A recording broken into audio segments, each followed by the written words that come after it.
तुम हमारा पानी बंद कर दोगे, हम तुम्हारा सांस बंद कर देंगे। अंगेन घात्रम नयने वक्त्रम न्यायेन राज्यम लवणेन भोज्यम। My God! My God! My God! My God!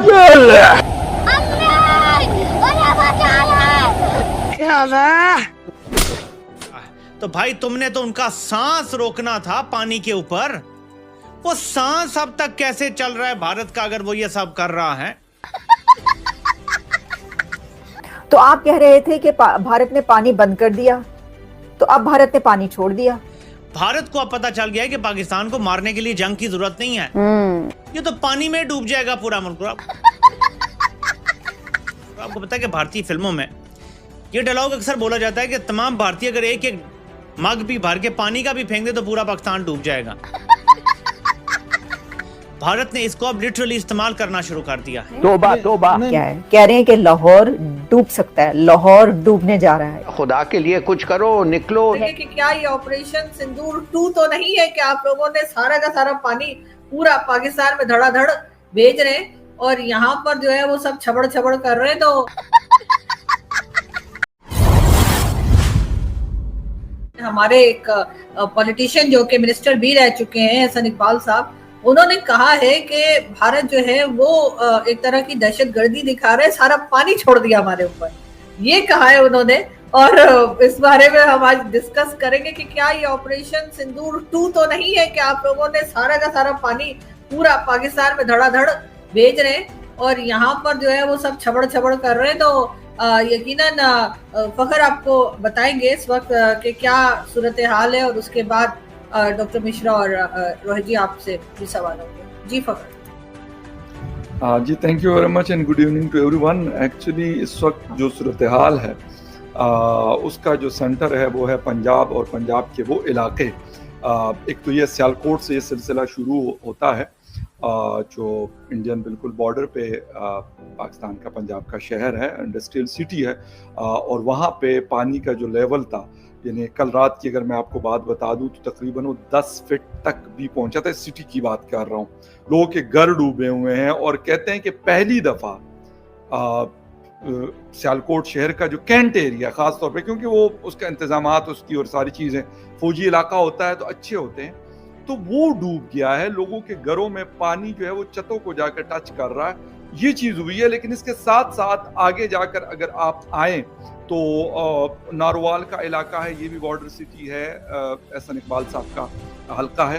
फिर आ जाए पसूर और उससे नीचे आते जाए वजीराबाद और डस्का, जो इससे नीचे फिर आता है गुजरात, गुजरांवाला, और फिर जाकर ये लाहौर के साथ जहाँ से ये पानी रावी वगैरह गुजरते हैं, तो वहाँ पर मतलब कहते हैं कि इंतहाई ऊंचे दर्जे का सैलाब है। मतलब ऊंचे दर्जे का नहीं, इंतहाई ऊंचे दर्जे का सैलाब है। 10 लाख क्यूसेक यानी मोर देन 1 मिलियन क्यूसेक जो पानी का रेला है वो गुजरा है। और अभी तकरीबन आज 3 बजे की खबर आ रही थी कि एक और उससे भी बड़ा रेला, शायद 1.2 और 1.3 मिलियन क्यूसेक का जो रेला है, क्योंकि मजीद ऊपर जब जैसे जैसे बारिश हो रही है इंडियन साइड के जो इलाके हैं वहाँ पर, खासतौर पे जो इंडियन कश्मीर है वहाँ पर, तो लाजमी सी बात है कि वो पानी ने नीचे ही आना। ये एक नेचुरल स्ट्रीम है।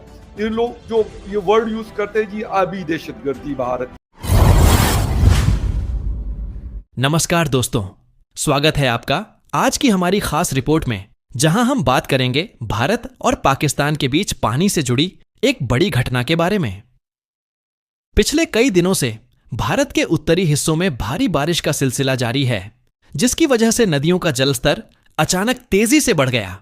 अब जब नदी का जलस्तर अपनी सीमा पार करने लगता है तो सुरक्षा कारणों से अतिरिक्त पानी को छोड़ना पड़ता है, ताकि भारत के कई राज्यों में बाढ़ जैसी स्थिति न बने। ठीक इसी कारण भारत ने अंतर्राष्ट्रीय नियमों और सुरक्षा प्रोटोकॉल के तहत पाकिस्तान को पहले ही अलर्ट जारी कर दिया था कि सिंधु और उसकी सहायक नदियों में बढ़ते जलस्तर को नियंत्रित करने के लिए अतिरिक्त पानी छोड़ा जाएगा। लेकिन पाकिस्तान की सरकार और वहां के प्रशासन ने इस चेतावनी को गंभीरता से नहीं लिया और यही लापरवाही वहां की आम जनता के लिए भारी साबित हुई। जैसे ही भारत की ओर से पानी छोड़ा गया, पाकिस्तान के पंजाब और खैबर पख्तूनख्वा जैसे क्षेत्रों में बाढ़ की स्थिति बन गई। अचानक आई इस तबाही ने वहां की सड़कें, पुल और खेतों को डुबो दिया और आम लोग परेशान हो उठे। पाकिस्तान का मीडिया, जो अक्सर भारत के खिलाफ आक्रामक बयान देता है, इस बार अपनी ही सरकार पर सवाल उठाने लगा कि जब भारत ने पहले ही चेतावनी दी थी तो फिर वहां की एजेंसियों ने सुरक्षा इंतजाम क्यों नहीं किए। भारत ने पानी छोड़ने से पहले अंतर्राष्ट्रीय संधियों के तहत पूरी पारदर्शिता बरती और पाकिस्तान को लिखित व मौखिक दोनों तरीके से आगाह किया था। लेकिन जैसा अक्सर देखने को मिलता है, पाकिस्तान की राजनीति ने इसे नजरअंदाज कर दिया। मजेदार बात यह रही कि पाकिस्तान का वही मीडिया जो अक्सर यह कहता है कि भारत पानी रोक ले तो वे मिसाइलों से जवाब देंगे, आज बाढ़ से हुई तबाही पर अपनी ही सरकार को कोस रहा है और भारत पर कोई आरोप भी सही तरीके से नहीं लगा पा रहा।